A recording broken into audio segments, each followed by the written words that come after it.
I'm back, and so is this pile of steaming turd. Discovery is back, and this is episode 8 of season 4, called All In. And personally, I'd like to get all out, but I'm here to review this episode. I'm here to break it down for you. I've watched it so you don't have to. I keep getting people saying, if you don't like it, why are you watching it? Well, this is a public service for you, so you don't have to watch it, so you don't have to put up with it.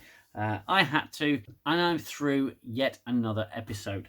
I just wanted to say a big thank you to everyone who has subscribed to the channel so far. If you're not subscribed, then please hit that subscribe button. It would really help this channel grow. Hit the like button on this video as well. It would really help me out. So the episode picks up directly from where we left off last time. Book and Tarka have fucked off with a spore drive, and they're going to go and annihilate species 10C. If you remember, species 10C.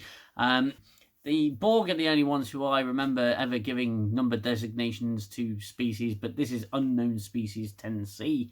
And they've got to be stopped. So the Federation's got their knickers in a twist, so obviously they're going to have to go after Book. Now, Burnham wants to go after Book, but President Lady says, no, you can't go after Book because you've fucked. You're together and you've had sex and you're too close and too involved. So you don't go after Book now. Don't you dare. There will be consequences for Space Jesus. Don't you do it. Anyway, it turns out that Admiral Vance, is it? I think it's Admiral Vance. Admiral bloke. He goes to Burnham and he says, look, you know, I never said this, but you have to go after Book. But do it within the defined parameters of your current mission. And the script thinks it's being clever, and Burnham thinks she's being clever, but she's being blatantly obvious, and it's really contrived and stupid. Booker and Tarka are going to the Discovery equivalent of Quark's bar. Okay, it's this floating barge on a planet. He needs to find some isolinium, which sounds like isolinia, which any writer can do. They can go to this book, find the word isolinia, and then change it slightly to make it sound cooler. Because that's what the writers of Discovery do. They use this book, they don't read anything in it, they just read the word, and then they go, how can we change that? Isolinia, isolinium. That's really original. So they're after isolinium. They need that to make the weapon work against 10C. Burnham goes after them. She knows exactly where they're going. It turns out that the guy who owns this floating barge that's a lot like Quark's bar, but in the future, and he also looks like a fucking triangle. Okay. A triangle or a doorstop. He has some of this isolinium. And Burnham and Book used to do business with him back in the Courier days, at the beginning of season 3, whatever, when she was in the future for a year before Discovery showed up, which I actually did reviews on. They're on my other channel, but they've been I've turned them private because I've made that channel something else. But so both Booker and Burnham know this guy. I believe his name is Haas or Bath or you hear this stuff, and sometimes you're just not hearing right. Maybe it's me getting older. I think his name's Haas. We'll call him Haas, the triangle head. And he has this isolinium. Book wants to get it. He gives him latinum. He says latinum's not enough because he screwed him on a deal previous. And then Book goes, well, I'll tell you what. I'll look for all the cheaters and scammers in your establishment. I'll fish them out because I know what I'm looking for. And he goes, okay, you've got yourself a deal. That's fine. Yeah, sure. Burnham shows up, and and the symmetry here is quite amusing if it weren't so terrible. She turns up and says, hey, look, Haas, Mr. Triangle Head, I've got some latinum for you. All I need is some isolinium. And he goes, no, you're going to have to triple it. And she goes, well, okay. And he star maps as well. If you can sort my star maps. He goes, I can sort your star maps, but you're going to have to triple your latinum because I've got another buyer. And she goes, Book's here, isn't he? Yeah, okay, I knew Book would be here because that's why I'm here too. Turns out that they both have obstacles they need to overcome. Burnham needs to triple her money, and Buck needs to find some cheaters and some scammers in the bar, so they can't get to their objective straight away. Buck's doing his finding the cheaters thing, and Burnham's got a problem. And what's the solution? Well, Owo, Joanna Owo, we learn her name, Joanna Owo. She's going to fight a man twice her size in a basically a UFC ring. And where the rules, there are no rules. It's just whoever hits the mat first loses the match. And Owo goes into the ring and gets body slammed. And I thought, wow, okay, yeah, that's realistic. Actually, she would get body slammed. She would get slammed so hard into the floor of that ring. She'd have broken bones. I mean, the guy is freaking massive. He'd snap me in half. And she goes down, like proper goes down. And she goes, I'll do it again. I'll do it again. And Burnham goes, okay, So she does it again and keeps getting knocked down. This guy keeps knocking her down. And technically, at that point, she should be dead. Burnham says to her, look, no, you're not going to do this anymore. And she goes, no, I can do it. I know I can beat him. It's like, your face planted the fucking floor several times. No, I'm putting a stop to this now. She says, you can't stop me. And it's like, actually, technically, even if she weren't Space Jesus, she would still be able to stop you because she's the fucking captain. It's youth of today, I suppose, or youth of the future. Not actually understanding what a captain is. Owo eventually wins and decks this guy, and her and Burnham get a chance to knock him out a few times, and she wins triple the money. And turns out it's not that simple, because there's now a third buyer, and they're from the Orion Syndicate, or whatever, the Emerald Chain, or whatever it's called. I swear it's just called the Emerald Chain because they're green. They've got a green skin. Green emerald. Anyway, they're the Orion Syndicate, or the Emerald Chain. It turns into a poker match, like a 3-way poker match, or 4-way poker match. It's really stupid. I won't go through all the things that happens, but Burnham pulls some funny ass shit. I tell you, Sonequa Martin Green can't do anything but constipate and concerned look, I'm afraid, and crying. Because she tries to be this exuberant character. Doesn't work for me. And she cut a long story short, she eventually loses the poker match. Okay, and there's a lot of stuff in between there. There's a lot of references. We actually see. I was really quite.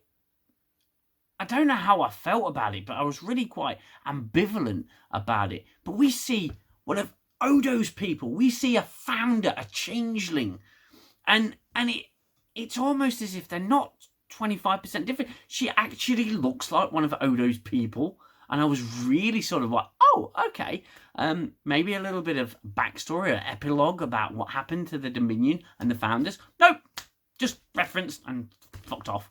At one point, she turns into a tribble and rolls along the floor, which I found quite cute. It was quite funny. I did sort of snigger a little bit on the inside somewhere. It turns out Buck obviously wins the poker match, and he buggers off. And Burnham is left going, oh my god, I've lost my boyfriend, and I've got to hunt him down now, because him and Tarka are going to fuck off and blow up Species 10C. Well, the episode ends, and we find out that 10C probably don't even know that they're responsible for all this destruction, because they're the big DMA, deep penetration in the asshole thing. I don't know what it's called. Is it the BMA? The DMA? This big destructive black hole thing. Its actual use is for mining, so then it's mining something called boring inium or something. What's it called? Boronite? Boronite. I believe it's called boronite. boring night. That's pretty much what I've had watching Discovery. But boring night. That's what they're mining. So that they're actually just mining. So maybe they're malevolent, maybe they're benevolent. We just don't know at this point.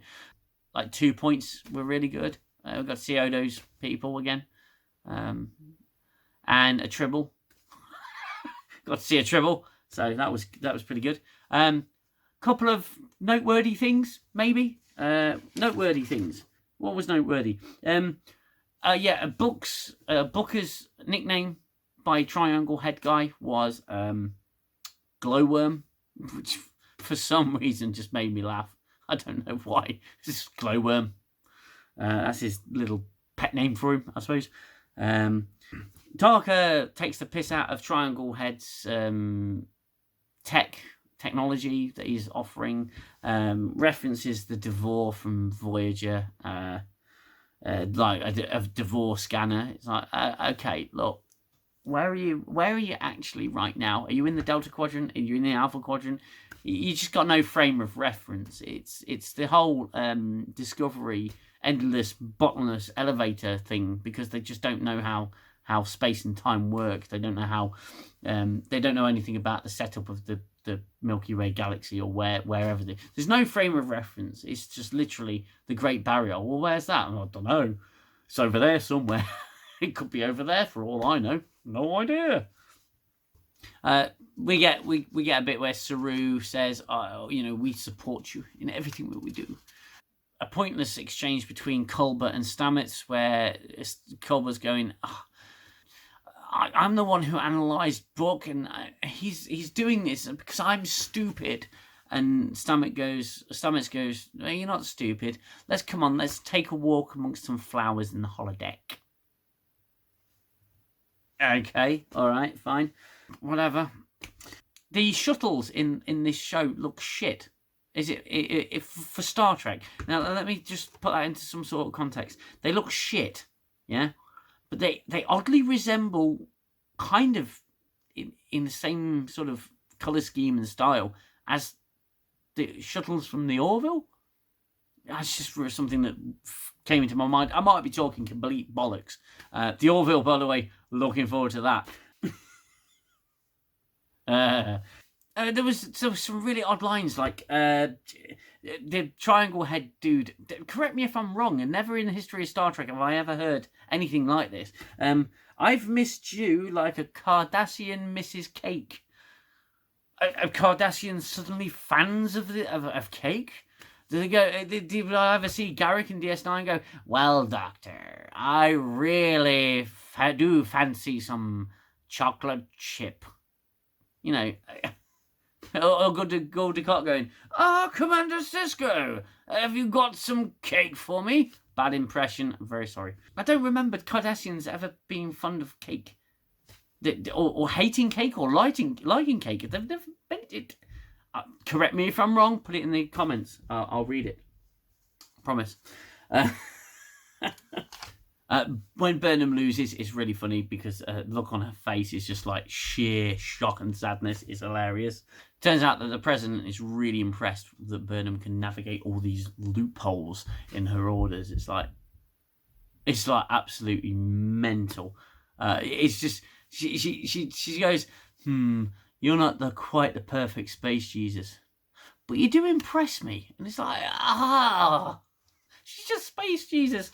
Then why don't we just leave it at that? That's pretty much all the notes I've got on it. That's pretty much all I thought about it's pretty much all I've picked up. There might be bits I missed, but quite frankly, can you be surprised? I don't give a shit. Anyway, that's pretty much all I've got for this episode. It was a pretty piss poor episode in terms of coming back after a season break. It was really terrible. But what do you expect? It's Star Trek Discovery. I will be back, obviously, next week with another video. I'm going to keep the material coming. I hope you'll check out the Picard in a Nutshell videos that I've been doing. I'll put cards up for them there. I hope you enjoy them. hopefully you'll get a laugh out of them. I certainly had a laugh making them. Found myself funny again. Sorry about that. But no, I shall be back with more Discovery videos next time, and Picard will be releasing on March 3rd, I believe. So I shall be reviewing that as well. I believe Strange New Worlds is also airing fairly soon, so I shall be reviewing that. I'm actually quite hopeful for Strange New Worlds because they said they're returning to a much more Star Trek format.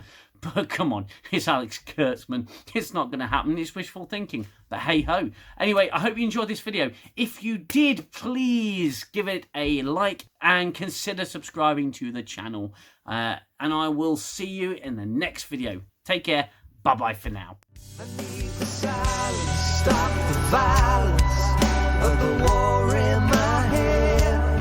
Time's the healer, the eraser of all done and said. And as I fall back to my shelter, I know